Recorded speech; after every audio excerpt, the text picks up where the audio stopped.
மறைந்த முதலமைச்சர் ஜெயலலிதாவின் நினைவிடத்தில் பொதுமக்கள் 5வது நாளாக இன்றும் அஞ்சலி செலுத்தி வருகிறார்கள். அது குறித்த தகவல்களை அங்கிருக்கும் செய்தியாளர் சுபாஷிடம் கேட்கலாம். சுபாஷ், மறைந்த முதலமைச்சர் ஜெயலலிதாவின் நினைவிடத்தில் மக்கள் கூட்டம் இன்றைக்கு எப்படி இருக்கிறது? அங்கு இருக்கக்கூடிய சூழ்நிலை என்ன?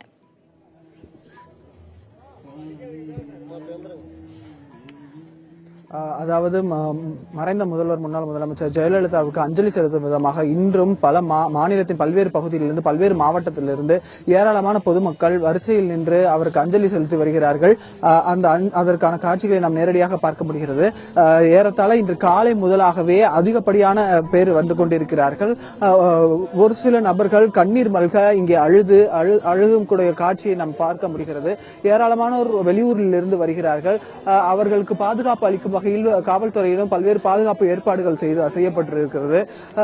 ஒவ்வொருவரும் வரக்கூடிய ஒவ்வொருவரும் இங்கே வந்து அவருக்கு மலர் தூவி மரியாதை செலுத்தப்படுகிறது. முதலமைச்சரின் இந்த நினைவிடத்தில் தற்போது 15 அடி உயரத்தில் முதலமைச்சரின் புகைப்படமானது பெரிய அளவில் கட்டவுட்டாக வைக்கப்பட்டிருக்கிறது.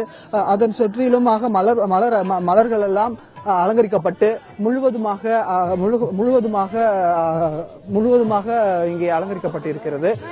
சுற்றிலும் காவல்துறையினர் அவர்களுக்கு பாதுகாப்பு அளிக்கும் வகையில் 400க்கும் மேற்பட்ட காவல்துறையினர் பாதுகாப்பு பணியில் ஈடுபட்டிருக்கிறார்கள்.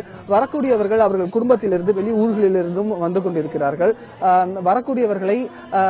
வரக்கூடியவர்களுக்கு தேவையான உணவானது தொடர்ச்சியாக இன்றும் வழங்கப்பட்டு வருகிறது. அதே போல இங்கே வரக்கூடியவர்கள் முதலமைச்சருக்கு அஞ்சலி செலுத்தும் விதமாக மொட்டையடிப்பதற்கான ஏற்பாடுகளும் செய்யப்பட்டிருக்கின்றது. அவர்களுக்கு அதே போல மருத்துவ உதவிக்கான ஆம்புலன்ஸ்களும் இங்கே நடமாடும் மருத்துவமனைகளும் இங்கே அமைக்கப்பட்டிருக்கின்றன. இது போன்ற தேவையான எல்லாம் இங்கே செய்யப்பட்டிருக்கின்றன. ஏராளமானோர் இங்கே அழுகக்கூடிய வயதானவர்கள் கூட இங்கே வந்து வேண்டக்கூடிய அளவிற்கு இந்த பகுதியில் வந்திருக்கிறார்கள். அதை நாம் பார்க்க முடிகிறது.